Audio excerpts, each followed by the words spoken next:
A disturbing report on Minneapolis Public Schools where high school students are required to take ethnic studies courses that label capitalism and Western culture as tools of colonialism and white supremacy.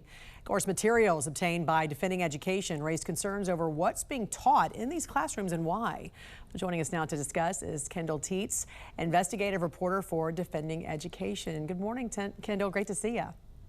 Thank you for having me. So, as I understand, all high school students enrolled in public schools in Minneapolis are required to take one of a number, really, of these ethnic studies courses. Explain to us what you discovered in these course materials.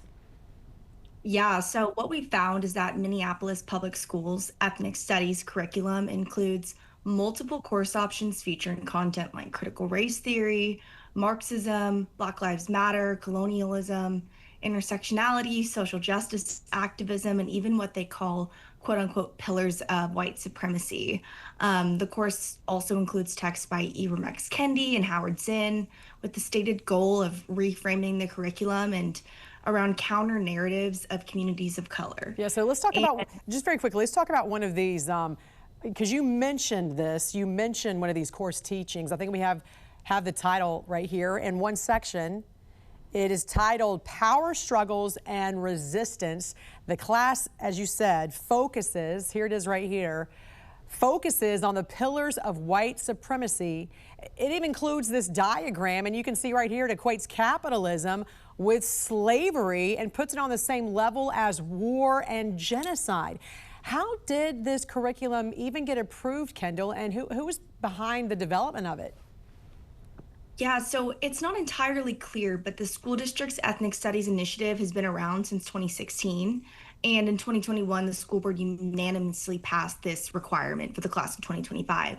But at the state level, the Minnesota law signed by Governor Tim Walz in 2023 requires districts to offer ethnic studies at the high school level, starting with the 2026-2027 school year, and in the elementary and middle school levels by the 2027-2028 school year.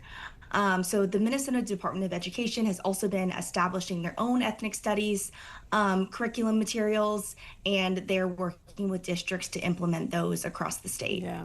Another disturbing story, Kendall, that we've been following here at the National News Desk is out of Northern Virginia in Arlington, where police say a transgender convicted sex offender and a biological male was allowed in a women's locker room during school swim hours, and he exposed himself to some women and some girls. Now, the case, as you can imagine, has sparked outrage from parents who feel the school obviously failed to protect students, especially after it was revealed the same suspect emailed a school board member to complain about his treatment of all things, and was even met with a sympathetic ear. What does this case say about the priorities and policies of Arlington Public Schools in Northern Virginia?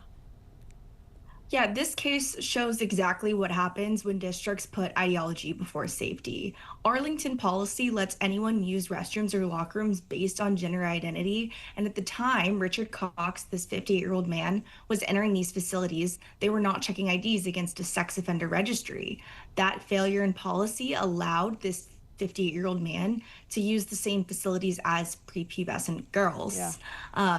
Even worse, when he reached out to the school board member to complain, that member responded, like you said, sympathetically, not with the victims, but with him, and expressed concern that he was facing potential quote unquote transphobic comments from staff, and that he should be able to use the showers and locker rooms that he feels most comfortable using. Right. But I want to be clear, though. It's important to note that Richard Cox allegedly went on to repeat this behavior 6 more times in Northern Virginia facilities. Yeah. And I just want to be real clear about one thing. He's a biological man, and yes, he's transgender. He's also a convicted sex offender who was allowed to go in here and was the one complaining about his treatment.